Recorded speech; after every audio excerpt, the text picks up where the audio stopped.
سلام، من نیوشا هستم و شما به نیوگا استودیوی یوگای من خوش اومدید. کلاس امروز یک تمرین یوگای کششی مناسب انجام روزانه برای افزایش انعطاف و حال بهتر جسمی و ذهنی در طول روزه. آماده که بودین؟ روی متن میبینمتون.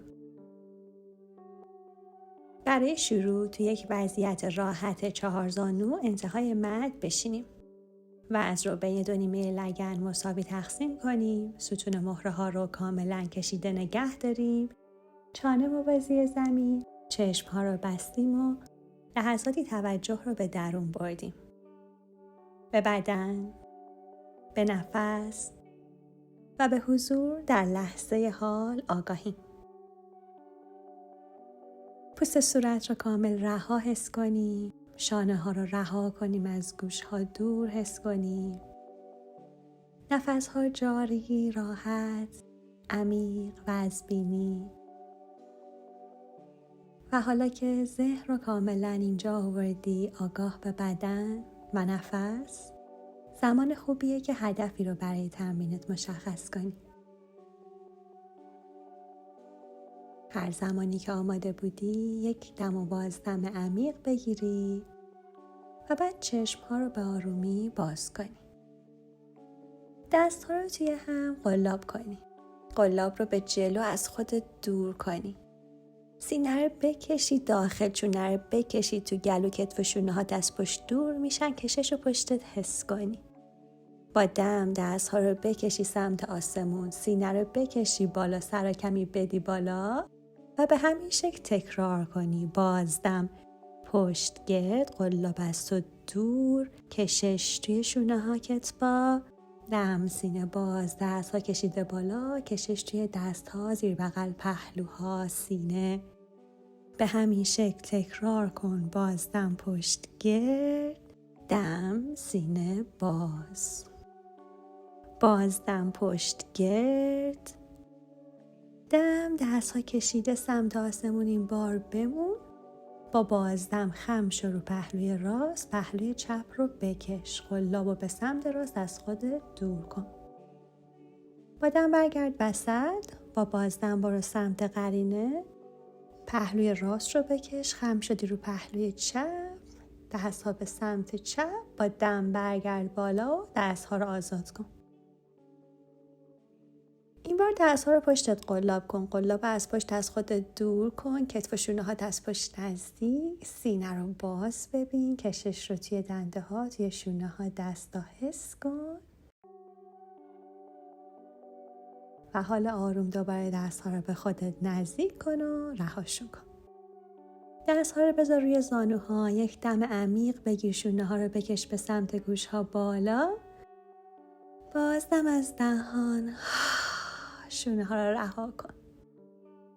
مرسی. تو اون وضعیتی که نشستی فقط میخوایم جای پاها رو عوض کنیم. پس پاشنه پای مخالف رو نزدیکتر به لگن بذاری.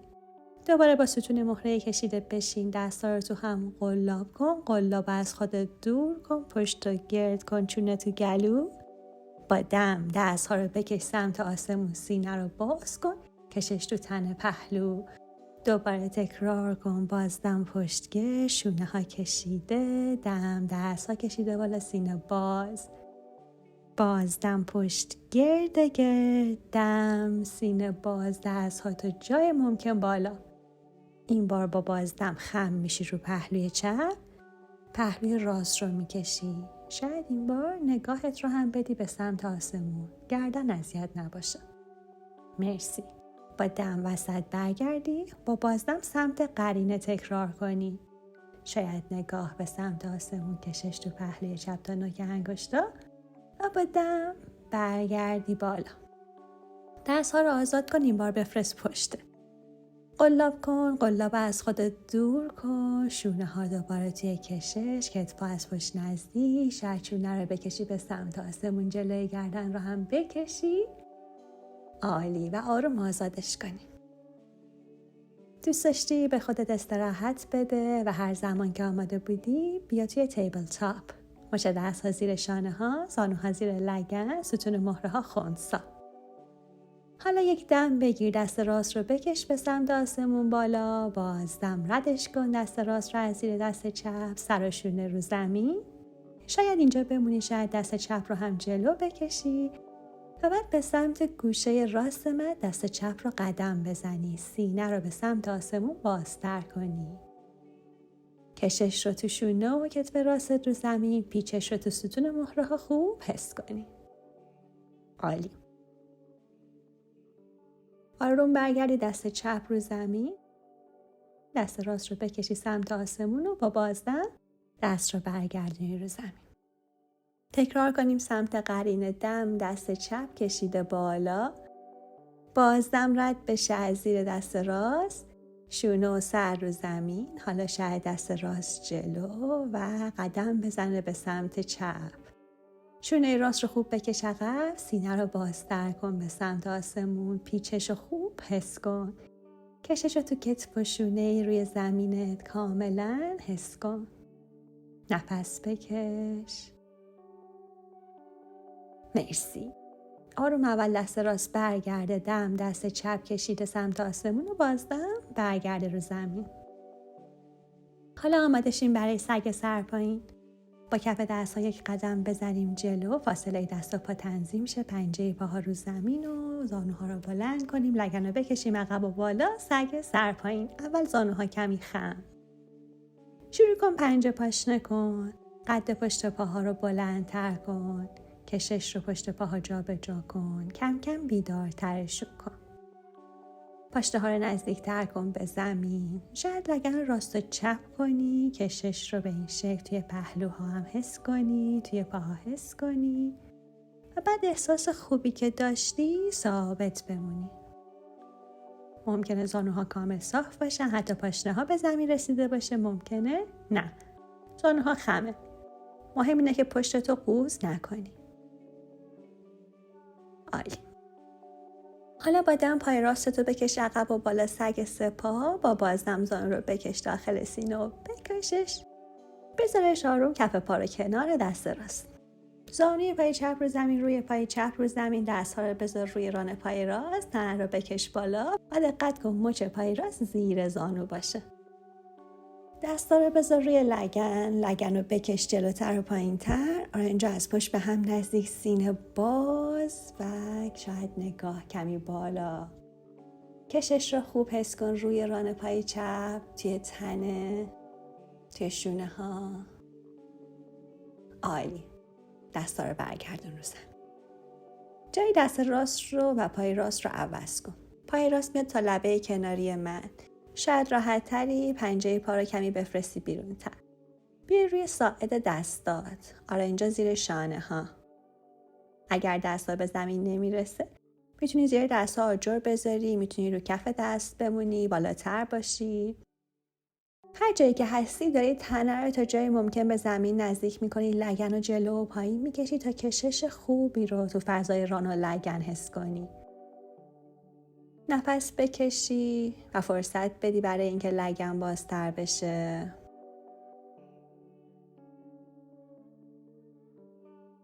حالا دم بگیری، دست راست رو پر جایی که هستی بفرستی به سمت آسمون، سینه رو بازتر کنی، با بازدم دست رو برگردونی. تکرارش کنی. با دم دست کشیده بالا، سینه باز، با بازدم دست برگرده. با دم دست کشیده شونه راست رو بکش عقب، بازدم دست برگرده. این بار دم دست رو بکش بالا، سینه باز، بعد دست رو بکش سمت عقب به سمت پاشنه پای پشتی و بعد زانوی پای پشتی رو خم کن و با دست پنجه پا رو بگیر. اگه فشار به زانوت میاد میتونی ساپورت بذاری و حتی میتونی زانو رو خم نکنی. اگه دست به پنجه پا نمیرسه هیچ مشکلی نداره، هر چقدر که میتونی پا رو به دست نزدیک کردی. شاید مثل من آرنج رو خم کنی، پاشنه رو به باسن نزدیک تر کنی، کشش رو عمیق تر کنی روی پای چپ. سینه رو هنوز باز نگه داشتی رو به آسمون. عالی. و آزاد کنی. دست برگرده، پا برگرده. اگه رو ساعدی برگرد رو کف دستت و برای هاف اسپلیت آماده شو. لگن رو بکش بالای زانوی پای پشتی. پنجه پای جلوی فلکس، پاشنشو به زمین فشار میدی، پشت پاش کشیده است. شاید از تنه خودتو به پا نزدیک کنی. اگه این کشش برات زیاده، زانو ممکنه خم باشه، تنت بالاتر باشه، لازمه آجر زیر دست گذاشتی. و اگر پشت پات داره بهت فضا میده، تنه به ران نزدیک تره. نفس بکشی، بذاری این کشش کم کم بیشتر بشه. حالا هر جایی که هستی با دم دست راستت رو بکشی به سمت آسمون، سینه رو باز کنی. با بازدم دست رو برگردونی. یک بار دیگه دم، پاشنه رو به زمین فشار بدی، لگن راست خود به خود میره عقب، کشش پشت پای راست بیشتر شده. بازدم دست برمیگرده. تکرار دم، دست بالا، سینه باز، پشت پا کشیده، بازدم دست برگرده. ببین میتونی کمی پایین تر بری، کشش رو هر جایی که بودی کمی دیگه بیشتر کنی، فشار نیاری. مرسی. دوباره پای جلویی رو خم کن، کف دست‌ها رو زمین بذار، پنجه پای پشتی رو به زمین فشار بده و برگرد. سگ سر پایین. توجه کن به تفاوت دوتا پاد، احساسی که توی بدن داری. و آماده که بودی، پای چپ رو عقب و بالا بکشی، دم، سگ سپا، پا صاف و کشیده، باز دم، زانو داخل سینه و کف پا بین دست‌ها کنار دست چپ، زانو روی پای پشتی رو زمین. دوباره دست‌ها روی ران پای جلو، تنه از ران دور، شکم رو بکش داخل. حالا دست‌ها رو لگن جلو و پایین، آرنجا هست پشت نزدیک، سینه باز، کتف و شونه هست پشت نزدیک. کشش رو روی پای پشتی توی لگن جلوی سینه حس کن. یک نفس عمیق دیگه. عالی، مرسی. و بعد دست‌ها رو زمین برگردونی. جای دست چپ و پای چپ رو عوض کن. حالا بیا رو ساعدار. تنه رو به زمین نزدیک کن. اگه نمیتونی رو ساعدار بیای هیچ مشکلی نیست. میتونی رو آجر بمونی، میتونی رو کف دستا باشی. مهم اینه که تا جایی که میتونی لگن رو جلو و پایین کشیدی، روی ران پای راست کشیده است، پشت پای چپ، فضای لگن کشیده است. نفس بکشی و فرصت بدی به بدن برای بازتر شدن. یادت باشه که اگه لازم بود ساپورت بذاری زیر زانوی پای پشتی. حالا دست چپ رو با دم بکشی سمت آسمون. با بازدم برگردونی رو زمین. دم، دست چپ کشیده بالا، سینه بازتر به سمت آسمون. بازدم دست برگرده رو زمین. دم، بازدم.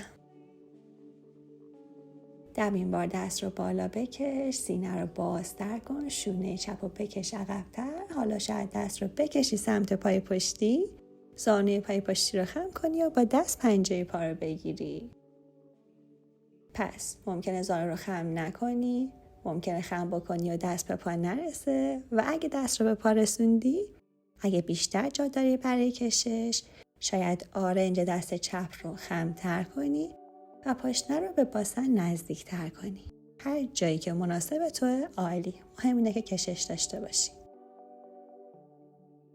عالی. آزاد کنی، دست برگرده رو زمین.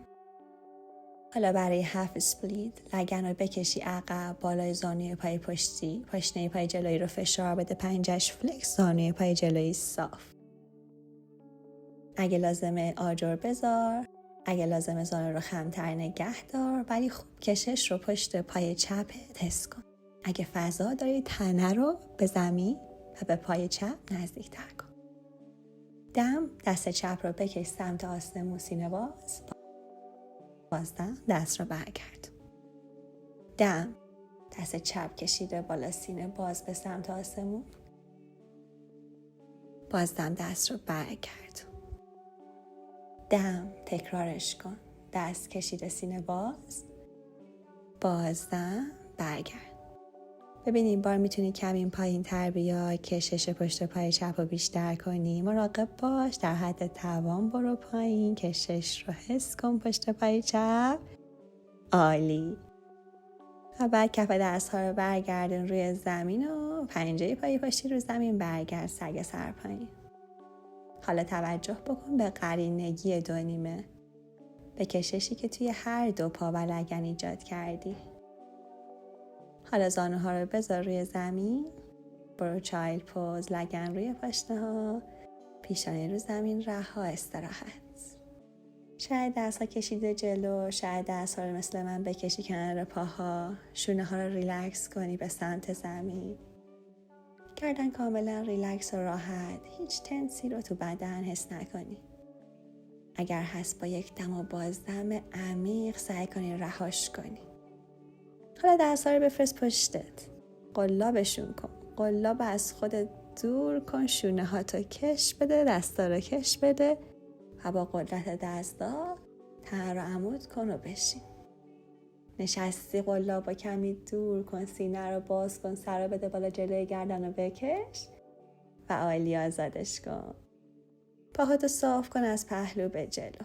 دانداسانا، زانوها صاف، پنجه پاها فلکس، تن عمود به زمین، شونه ها عقب، دم دست ها کشیده سمت آسمون. پاسچیموتاناسانا، خم به جلو، ستون مهره ها کشیده و پشت پاها کشیده. دست ها رو اگه میرسه برسون به پنجه های پا. لازمه شاید زانوها رو خم کنی، شاید از بند استفاده کنی. تا جایی ممکن خودت رو از تنه به راه نزدیک تر کنی. شاید پشت رو کمی رها کنی، گرد بشه تا ریلکس تر بشه. نفس رو آروم، بدن رو آروم ببینی.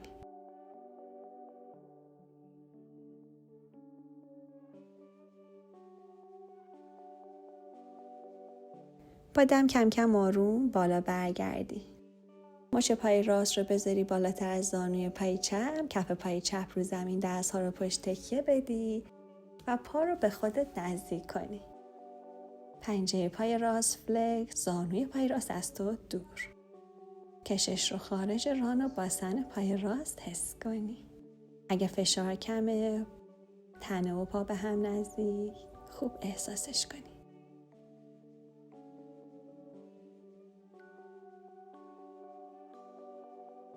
همونطوری که پاها روی هم مونده، زانوها رو بفرست به سمت راست، کف پای راست بیاد رو زمین و برای پیچ ستون مهره ها کشیده.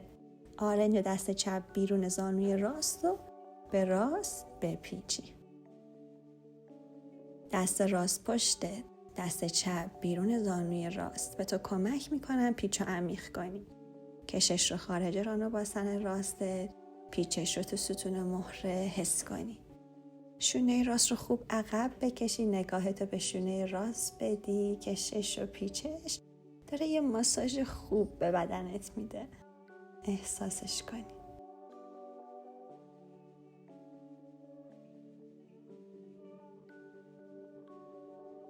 عالی. کم کم برگردی، آزادش میکنی. دوباره توی دانداسانا بشینی. زانوها صاف، پنجه ها فلکس، ستون مهره کشیده، دم دست ها رو بکشی بالا، باز دم خم به جلو روی پاها. پشت پاها رو بکشی. این بار شاید کشش رو بیشتر کنی توی تنه پشت پا، چون که احساس خوبی داری. شاید پشت رو کمی رها کردی، کمر رو کشیدی، مهره ها رو کشیدی. عالی. با دم بالا برگردی. این بار مچ پای چپ بالای زانوی راست، کف پای راست رو زمین، دستا رو پشت تکیه بده، تنه و پا به هم نزدیک، پنجه پای چپ فلکس، زانوش از خودت دور.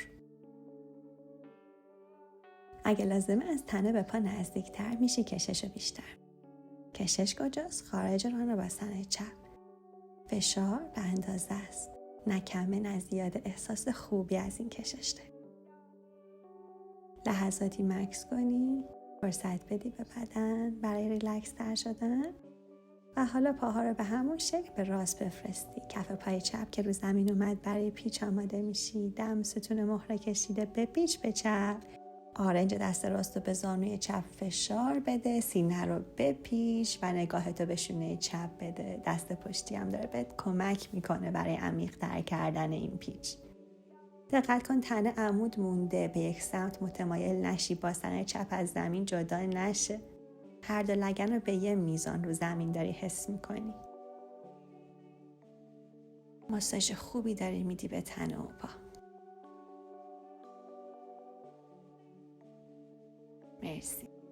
آروم آزاد کنی، برگردی و مثل ابتدای تمرین توی یک وضعیت 4 زانویی راحت بشینی. لحظاتی به بدن توجه کن. حالا مثل ابتدای تمرین دستا رو تو هم قلاب کن، قلاب از خودت دور کن، پشتت گرد گرد. دست ها رو بکش سمت آسمون، سینه باز دم خم شو رو پهلوی راست، پهلوی چپ خوب کشیده. دم وسط باز دم خم رو پهلوی چپ، پهلوی راست رو خوب بکش. دم بیا وسط و دست آزاد. دست رو روی زانوها رها کن. چشم ها رو لحظاتی ببند و توجه کن به بدن، به نفس، به احساسی که بعد از این کشش ها توی بدن داری. پاها، لگن، تنه، شونه ها، دست ها، سر و گردن. به جریان خونی که تو کل بدن بیشتر کردی، حال بهتری که این تمرینات ذهنی و جسمی در تو ایجاد کرده. احتمالاً شادابی بیشتری که در بدن و ذهن داری. همونطور که هست مشاهدش کنی.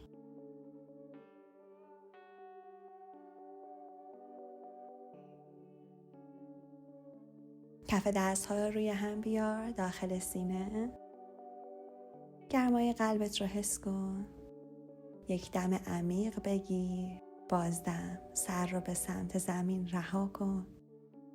شاید هدف تمرینت رو به خاطر بیاری و هر زمان که آماده بودی با یک دم و بازدم عمیق چشم ها رو به زمین باز کنی. نمسته. امیدوارم که روز خیلی خوبی داشته باشی. مرسی که با من تمرین کردین. ممنون میشم که اگر این ویدیو رو دوست داشتین لایک کنین، برام کامنت بذارین و این ویدیو رو با دوستانتون به اشتراک بذارین. اگر هم کانال من رو تا الان سابسکرایب نکردین خیلی ممنون میشم که برای حمایت از من حتما دکمه سابسکرایب رو بزنین. مرسی، دوستتون دارم.